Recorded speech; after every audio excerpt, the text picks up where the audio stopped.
The number one mistake I've been making on a live webinar, which you should avoid, is not speaking too much, but speak, add value to your market, ask questions so that you can respond to the questions. This way, you are taking your service to the next level, showcasing to people, you know what, you truly care about their progress or them starting a business, getting sales, and generating that leads much more efficiently. So always interact, ask questions, ask your market, hey, do you simply need assistance on how you can generate leads, or what are you struggling with when coaching a client, whatever the case might be.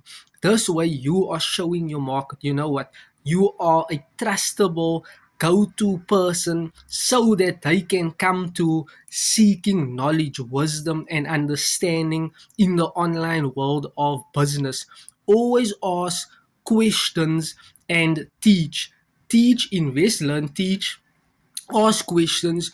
You always need to be in the trenches of learning and doing what you are learning, so you are adding more value so that your potential market can once again view you as the expert, and you not ignoring people's comments. And this is a huge mistake. This probably cost me, generating leads and actually converting that leads into paying customers. But this is a skill set that you will must learn in order to stay proactive, to give your market the best possible service you can render, to become more trustable and known as the caring online marketer.